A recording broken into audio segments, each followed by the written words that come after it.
The palace of King Herod Antipas shimmered that night with golden lamps and loud laughter. Servants hurried about with trays of wine and roasted meat. Music filled the air as nobles, soldiers, and rulers gathered for the king's birthday feast.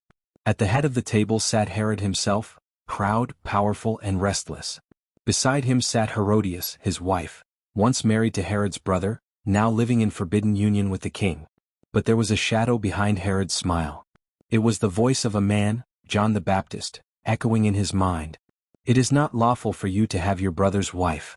John had spoken the truth boldly, and Herod had thrown him into prison. Herodias hated John with burning anger. She wanted him silenced forever. But Herod feared him, for he knew John was a righteous man. That night Herodias saw her chance. The music grew louder. The king raised his cup. Then Herodias whispered to her daughter, Salome, a young girl known for her beauty and charm. "Go," Herodias said softly, her eyes sharp as a blade. "Dance for the king. Please him, and leave the rest to me." Salome stepped into the center of the hall. All eyes turned toward her as she began to dance, gracefully, beautifully, her movements flowing like the rhythm of the music itself. The king's guests clapped and cheered. Herod's heart was moved with delight. When the dance ended, Herod rose and declared loudly, "Ask me for anything you want, and I will give it to you, even up to half of my kingdom." The room fell silent. Salome smiled shyly, unsure what to ask. She turned and hurried to her mother. "Mother," she whispered, "what should I ask for?"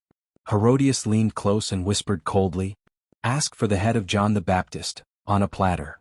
Salome returned to the king and with a calm voice that hid her fear, said, "I want the head of John the Baptist, here and now, on a platter." Her words cut through the music. The guests gasped. The king froze, his smile fading.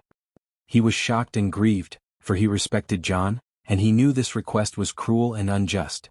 But he had made an oath before everyone, and pride held him captive. He could not go back on his word. With a heavy heart, Herod motioned to the guards. "Go," he said quietly. "Do as she asks." In the dark, cold prison below the palace, John the Baptist knelt in prayer. His faith was unshaken, his eyes lifted to heaven. Then the door opened and the soldier entered with his sword. Moments later the deed was done. The man who had prepared the way for the Lord, the fearless voice crying in the wilderness, was gone. His head was brought on a silver platter and given to Salome. She carried it, trembling, to her mother. Herodias took it with a cruel smile, satisfied at last. But the joy of that moment turned quickly into silence. No music could drown the guilt that filled the palace that night. When John's followers heard what had happened, they came and took his body and buried it. Then they went to tell Jesus. And when Jesus heard it, he withdrew to a quiet place, sorrow filling his heart. For John had been more than a prophet. He had been the voice preparing the way of the Lord.